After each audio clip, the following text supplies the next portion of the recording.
Traffic jam central, but drivers looking for relief may be able to relax behind the wheel in the West End. A bus-only on-ramp to the Queensway is now open to all vehicles. Good afternoon. This is CTV News at 5. I'm Stefan. Frustrated drivers feeling stuck on the Queensway will get a chance to test out the city's efforts to ease congestion. A bus-only on-ramp at Woodroffe Avenue is no longer just for buses. Now you too can use it to get onto the 417. Let's take a live look now at the Queensway. With traffic crawling between Woodroffe Avenue and Pinecrest Road, CTV's Josh Morano has been keeping an eye on this today. And Josh, how are things looking? Yeah, Stefan, the change took effect Saturday morning, but as seen and felt this weekend and earlier today, the commute was still filled with stop-and-go traffic between Woodroffe Avenue and Pinecrest Road. The temporary change allows drivers to access the westbound Queensway from Woodroffe Avenue, a move city officials hope will help ease congestion caused by Stage 2 construction. But as you can see from this afternoon, bumper-to-bumper traffic continues to slow drivers heading west. The changes come after weeks of frustration from commuters, with city councillors and even the mayor raising concerns about traffic delays and gridlock through the corridor. We need this work to be done. We need things to get back to normal. I've been working with city staff, with Stage 2 LRT, and my colleague, Lane Johnson, to what can we do to get this moving faster. One of the big complaints I hear is they don't see anything happening. There's nobody there. Kavanaugh says Ottawa police have been assisting, stepping up patrols on streets near the highway to watch for speeding and illegal turns. The lane closure connected with Stage 2 LRT construction is expected to remain in place until July 28th, with city staff continuing to monitor traffic conditions along the 417 corridor. Stefan. And we will as well. Thank you for this, Josh. In the meantime, Mark Sutcliffe is officially back on the ballot, hoping to keep his current job. The incumbent mayor filed his nomination papers today, kicking off his bid for a second term ahead of the fall's municipal election. CTV's Leah LaRocque is joining us live with the latest on the mayoral race so far. Leah.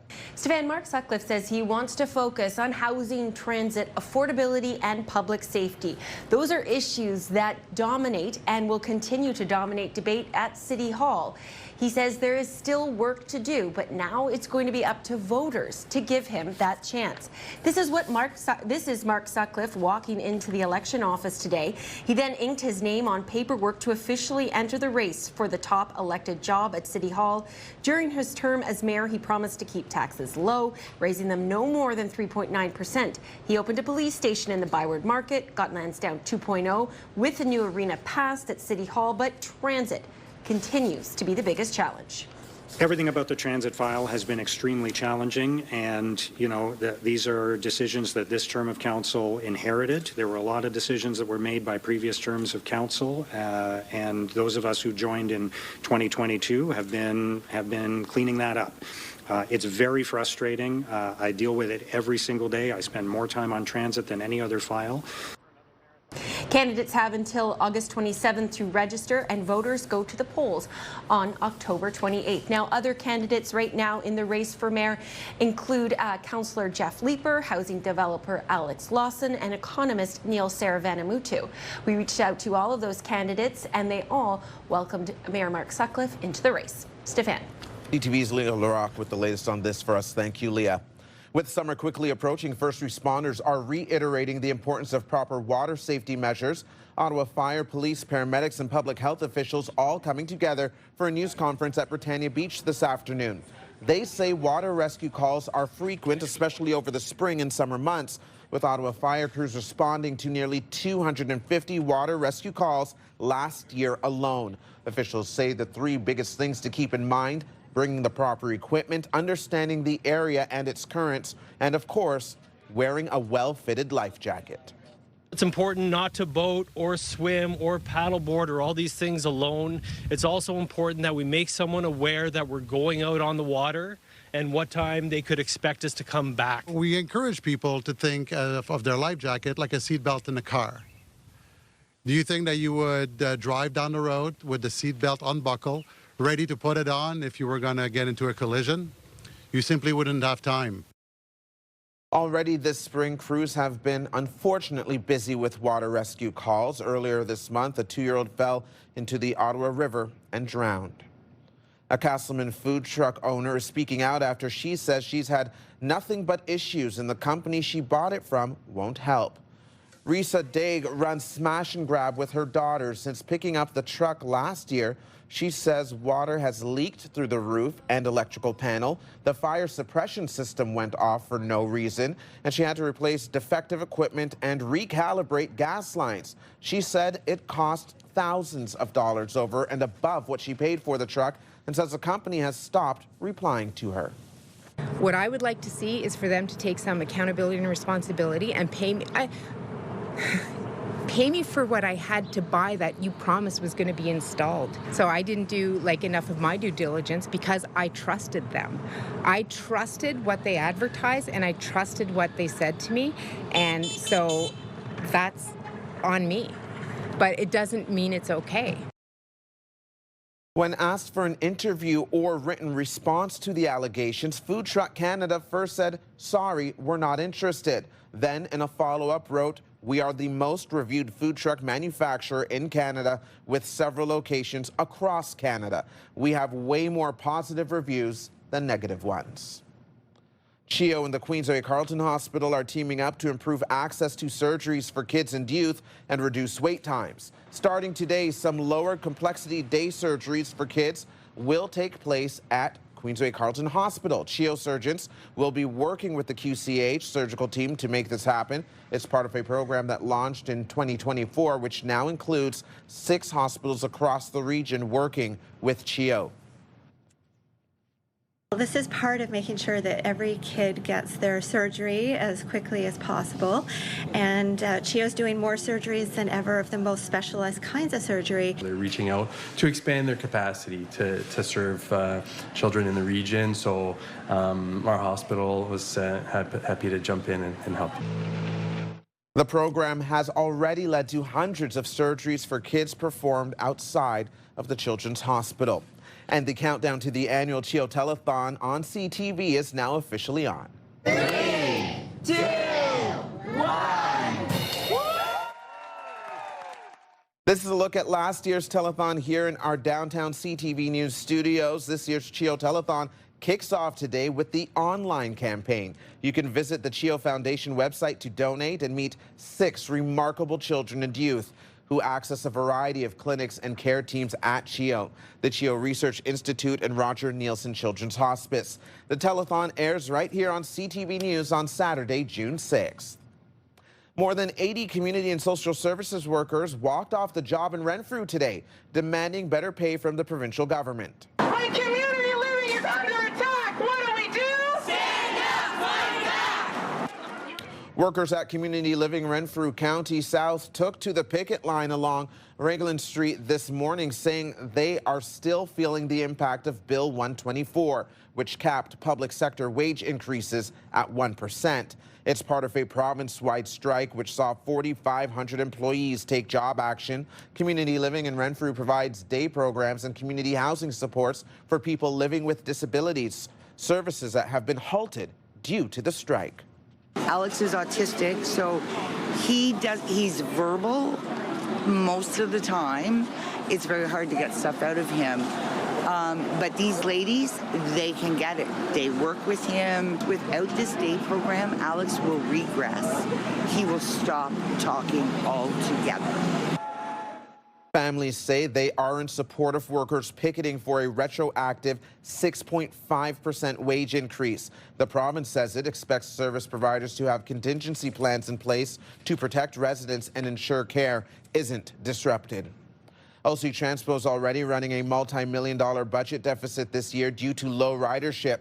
A report for the city's finance committee shows OC Transpo posted a $7.2 million deficit in the first 3 months of the year. The deficit came as OC Transpo ran single-car service on O-Train Line 1 due to a spalling issue and canceled thousands of bus trips due to its aging fleet and a bus shortage. OC Transpo ran a $52 million deficit last year.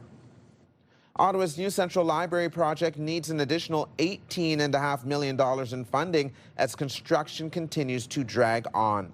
The new Adasoke Library at LeBreton Flats is a partnership between the Ottawa Public Library and Library and Archives Canada. A report for the Finance Committee says construction is about 85% complete and the contractor's aiming for a December completion.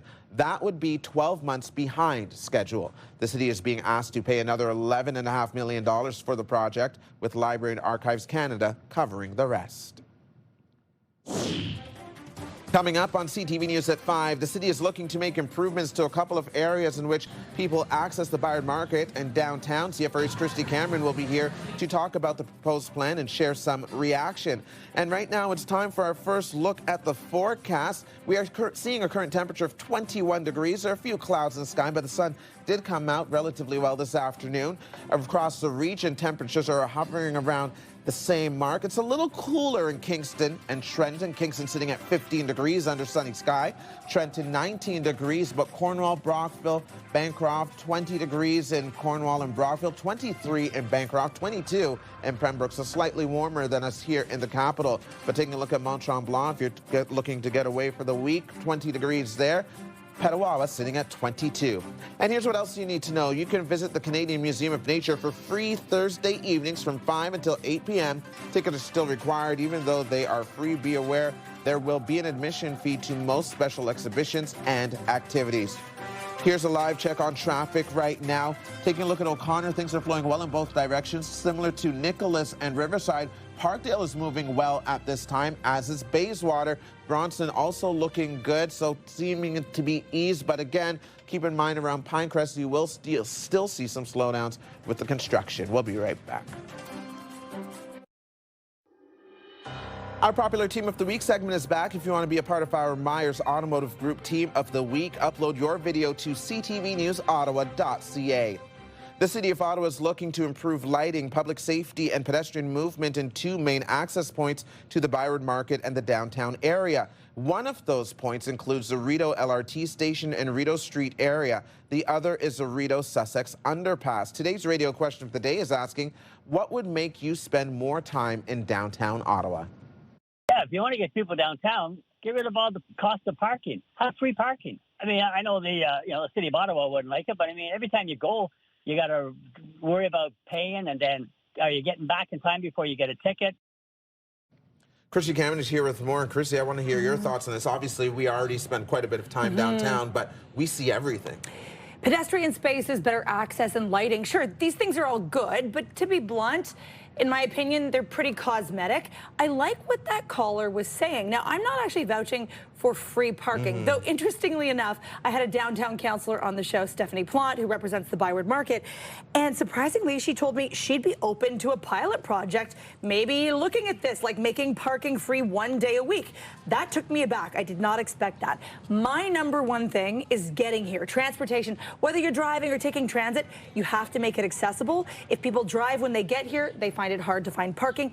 And I'll just say it, bylaw is punishing. I get that they have to enforce the rules, but I would say compared to other cities like Montreal or Vancouver, they're a bit overzealous. Some places like Toronto have a built-in 10-minute grace period where if the meter goes over 3 or 4 minutes, you don't get dinged. Here, it feels like often they're waiting for that meter to run out. Maybe we should look at something like that. For sure, and sometimes the defense that there is a 5-minute grace period, people don't realize that it's actually built into the stub when you print it out. So you're thinking, oh, maybe 5 minutes after what it says, and it's not the case. But beyond that, obviously there are some very deep and important issues, so I want to acknowledge that. And Councillor Plante did say, number one, housing. We have to look at the homelessness issue. We have to look at actually supporting people. And she was also advocating, I thought this was interesting, for a downtown daycare for shift workers. Oh, yes. Yeah, I've heard her say that before. That'd be interesting. But bring back the parking. Make it more accessible to people. Thank you, Christy. Thank you. You can join the conversation and leave a comment through the Talkback feature on the iHeartRadio app. You can listen live to Christy Cameron on News Talk 580 CFRA weekdays from 2 to 6. Now watch Christy's segments anytime on YouTube. Subscribe to the News Talk 580 CFRA channel. Buddy. Coming up on CTV News at 5, a fairy tale ending after 5 little ducklings out for an evening stroll need a little help to get back on their way. More on that in a bit. Here's what else you need to know. Check out the Alta Vista Night Market at Billings Estate this Friday. Enjoy good food, drinks, and live music. The event is on from 5 p.m. until 8 p.m.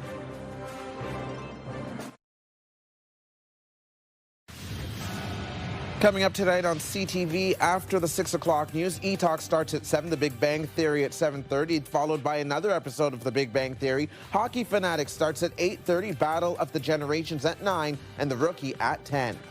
Now let's take another check on the weather. Here's a live look through our Centennial Glass Sky Cam. The temperature right now flirting with 20 or 21 degrees.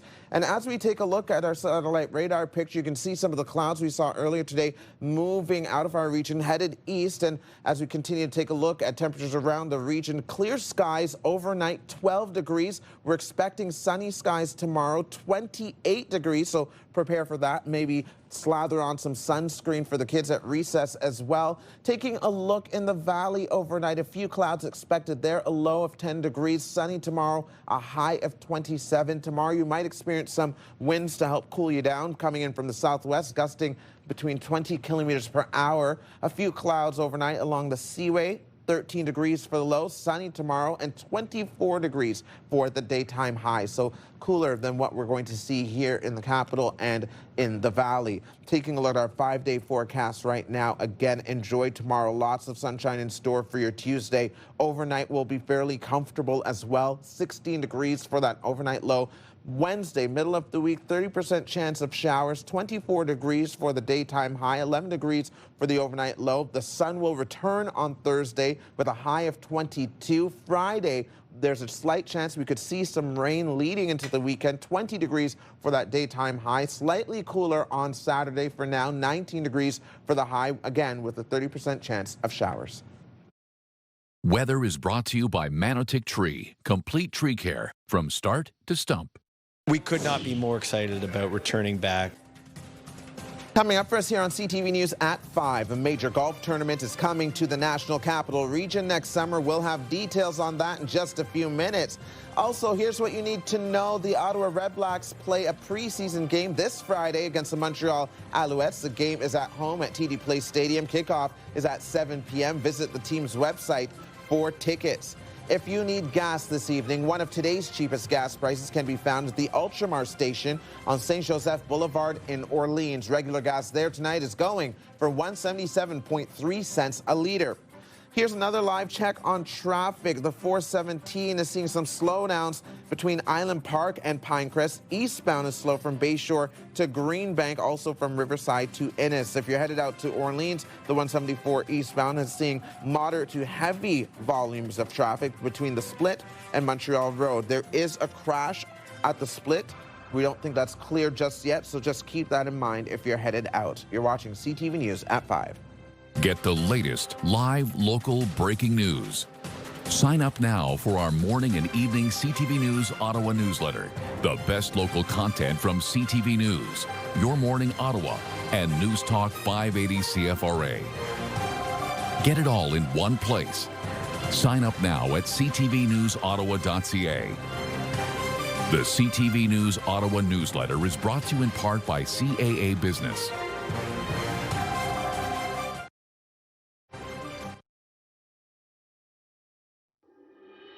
Here's another live look through our Centennial Glass Sky Cam. Current temperature 20 degrees. And it's time now for a look ahead to CTV News at 6. Here's Patricia Bull. Thanks, Steph. Here's what we're working on for 6 o'clock. We need this work to be done. We need things to get back to normal. With construction season in the capital now in full swing, traffic in some areas worse than ever. The city has come up with this plan to ease some of that congestion in that one area of the 417. We'll have those details and check into how well it is working so far. Ontario's police watchdog has ended its investigation into a fatal single-vehicle crash in rural South Ottawa back in January, but it is recommending the city's police chief pursue a code of conduct investigation into the Ottawa police officers who attended the scene but did not find the driver's body. We opened line 2 and line 4, followed the recommendations of the public inquiry. That service is running extremely well. Hundreds of electric buses that are either on the road or on their way to Ottawa that are going to change. And we will go one-on-one with Ottawa mayoral candidate Mark Sutcliffe, as he has now officially thrown his hat into the ring, registering today and hoping to hold on to his seat for another 4-year term. All of that and more is coming up tonight on CTV News at 6. That's right after the early edition of CTV National News with Heather Butts at 5:30. Steph. Thank you, Patricia. Now the final 5 other stories we're following today. I'm so excited that the CPKC Women's Open is returning to the Ottawa-Gatineau region in 2027 at Royal Ottawa Golf Club. That's Smiths Falls' own Brooke Henderson announcing that the CPKC Women's Open will be held next year right here in the National Capital Region. It will take place from August 18th to the 22nd. The tournament, now in its 53rd year, was last played at the club 27 years ago. Nearly 40,000 people hit the streets of the capital across the 2-day Tamarack Ottawa race weekend. There were a range of events, including a kids run, a 10K, and the half and full marathons.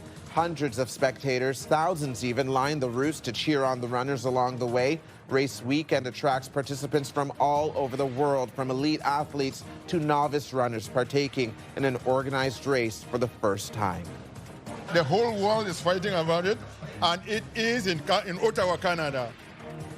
Soccer fans in the capital had a chance to see the famed FIFA World Cup trophy on Sunday. The FIFA World Cup tour stopped at Lansdowne Park as part of the lead-up to this summer's tournament in Canada, the U.S., and Mexico. The high-profile event begins on June 11th. Back in, the chance, The NHL's Eastern Conference Final shifts to Montreal tonight for Game 3. The Canadiens and the Hurricanes split the first 2 games of the series in Carolina. Game 3 is set for 8 p.m. at the Bell Center.